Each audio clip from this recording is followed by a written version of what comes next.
Hello viewers, welcome to tea and food trail channel. நம்ம இந்த வீடியோவில் அரிசி உப்புமா எப்படி பண்ணுறதுன்னு தான் பார்க்க போகிறோம். அதுக்கு நான் பச்சரிசி 3 டம்ளர் எடுத்திருக்கேன். அதை மீடியம் ஃப்ளேமில் வச்சு ஒரு வானலில் நல்லா வறுத்து எடுத்துக்கோங்க. இதை கைவிடாமல் கிளறி விட்டுகிட்டே இருந்தால் தான் ஈவனாக ஒரே மாதிரி வறுத்த மாதிரி வரும். இல்லைன்னா ஒரு பக்கம் தீஞ்ச மாதிரி அந்த மாதிரி வந்துடும். அதனால் கைவிடாமல் கிளறி விட்டுக்கிட்டே இருங்க. இது ரைஸு சாம்பார் சமைக்க டைம் இல்லை அப்படிங்கிறவங்க பிரேக்ஃபாஸ்ட்டு டின்னருக்கு இதை பெஸ்ட்டாக ஆப்ஷனாக எடுத்துக்கலாம். ரவை உப்புமா சாப்பிடாதவங்க இதை நல்லா சாப்பிடுவாங்க. இப்போ இது நல்லா வறுத்தாச்சு. இதை அப்படியே வச்சிடலாம், ஆறட்டும்.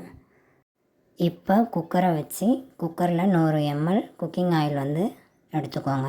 எண்ணெய் நல்லா காயட்டும். நான் இதை பண்ணுறதுக்கு முன்னாடியே 4 பச்சை மிளகாய், 2 பெரிய வெங்காயம் சின்ன சின்னதாக கட் பண்ணி வச்சுக்கிட்டேன்.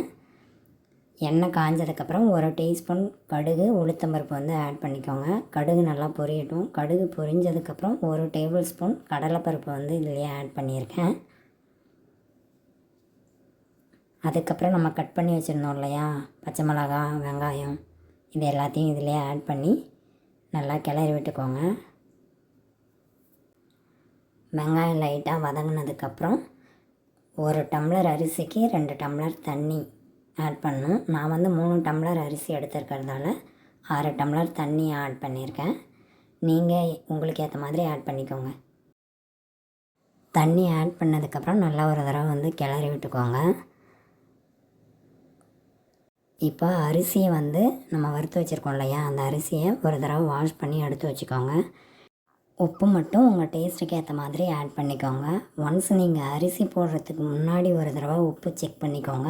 அரிசி போட்டதுக்கப்புறம் ஒரு தடவை நீங்கள் உப்பு செக் பண்ணிக்கோங்க. லைட்டாக கொதி வரும்போது நம்ம வாஷ் பண்ணி வச்சுருக்க அரிசியை இதில் ஆட் பண்ணிக்கோங்க. ஆட் பண்ணி அதை ஒரு தடவை நல்லா கிளறி விட்டுட்டு உப்பு உங்கள் டேஸ்ட்டுக்கு ஏற்ற மாதிரி இருக்கான்னு செக் பண்ணிக்கோங்க. அதுக்கப்புறம் கொதி வரும்போது குக்கரை மூடி விசிலை போட்டுருங்க. ஒரு விசில் வந்தால் போதும். அதுக்கப்புறம் ப்ரெஷர் போனதுக்கப்புறம் ஓப்பன் பண்ணி அதை ஒரு தடவை கிளறி விட்டுக்கோங்க. கீழே மேலே தான் கிளறி விட்டு அதுக்கப்புறம் நீங்கள் சர்வ் பண்ணலாம். தேங்காய் சட்னியோ இல்லைன்னா பிக்கிள் ஏதாவது வச்சு நீங்கள் சர்வ் பண்ணிக்கலாம். இப்போ நம்ம அரிசி உப்புமா ரெடி. தேங்க்ஸ் ஃபார் வாட்சிங்.